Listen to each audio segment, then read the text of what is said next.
We are turning our attention, though, to the moment of the decade, Ireland's most memorable sporting moment of the decade. We are into the last four, we are into the semi-final stage, and today, Johnny, we've got an absolute cracker. It is Shane Long versus Shane Lowry. The poll is live.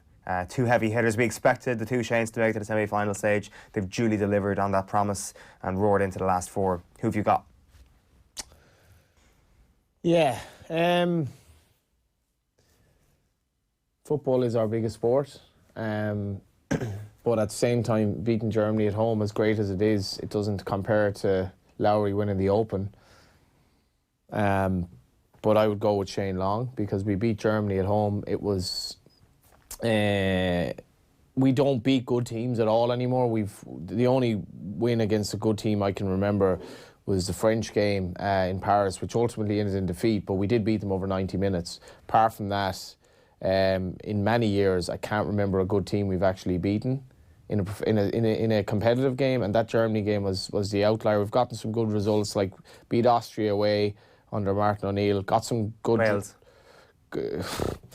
Yeah, but that was horrible. The Germany performance was a little bit backs to the wall, as you'd expect. We're playing against a far better resource team, but the nature of the goal, it was a brilliant strike by Shane Long. The place was apoplectic, and golf is golf at the end of the day.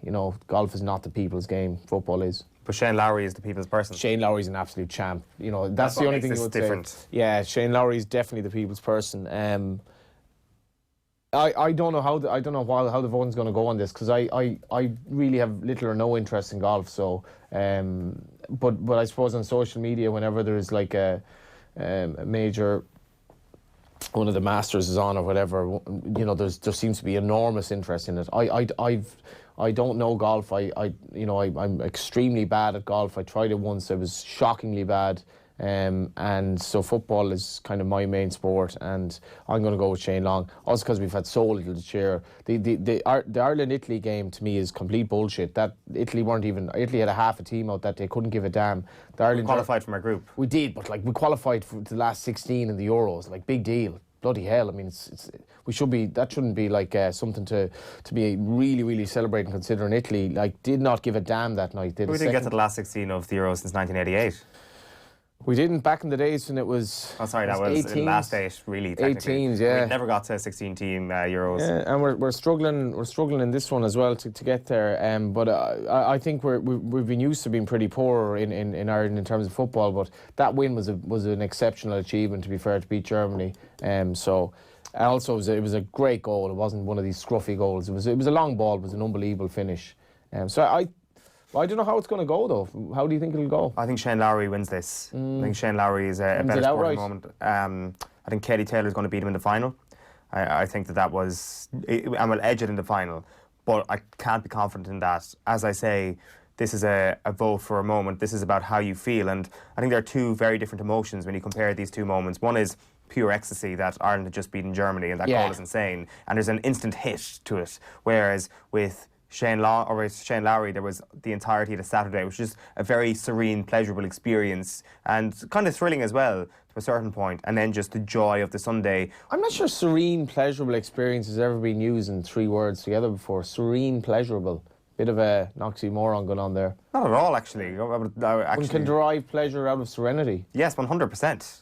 100%. I'd like a vote on that. And that Saturday performance was absolutely unbelievable. And then Sunday he actually does it. But it's the moment that carries over with it is the celebrations afterwards, the homecoming. Going to the Boar's Head. Exactly, it was quite unique, and his grandmother being quite a character. That was fantastic, yeah. Shane Lowry is I don't know if there's a more likeable sportsman in Ireland, but it's golf, I suppose. Yeah. Refuge of the few. Even though we're very good at it in this island, we're one of the 3 sports I would say we're maybe world leaders at, or thereabouts. And did he not become a golf nut for that one weekend when it was becoming apparent, maybe midway through his third round, that? And do you think that you're an outlier? Don't think I watched any of it. Right. But that's not probably usual either. I must have been, I don't know, was I racing? I just don't have interest in golf really, so. Fair enough. You're always going to go for Shane Long in this then? Yeah, although like in 10 years, I suppose we should be recording one notable victory in football, like and this one was it. Like look at Northern Ireland. I know there was two. In fairness, there was two. Like you have to say the Italy win. I don't buy into that at all. Was a notable. You have to say it was notable. It was notable, but it wasn't something that we should be still talking about. Like it was move on. Like we've been crap for a long time now. Well, we've been crap since Shane Long's goal as well, and we're talking about this, and you're still basking in it.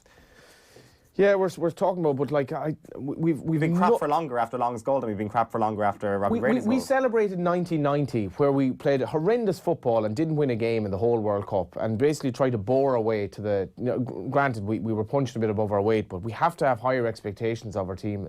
Like watch the under-15s against England in that friendly yesterday, and like playing unbelievable football, the passing they were doing, and then compared to our own like national team, which has been basically shite to watch since I've been born, or at least most of it. So I think we have to have a changed discourse about the international team. We should be better than we should be better than this. We should be better than celebrating one good win in 10 years, really. One proper good win. Well, we can still celebrate the moment and what it was, and that's what we're doing. Still giving it ahead of Lowry, actually, but it's remarkable, isn't it? Yeah, I just think soccer is the main sport in this country. It was a good point made in that article in Independent today. The guy who was on about the sponsor. Declan Lee was on about like there were still more people watched England and Croatia than watched the All-Ireland hurling and football final in the same year. So it was an interesting point. It is, yeah. Like actually, I didn't realise that, to be honest with you. I know those figures are always made public. I actually hadn't realised that. We have a fascination with the English football team as well, which is another thing. But I don't know. I think it was a great moment. To be fair, to beat Germany at home was a great moment.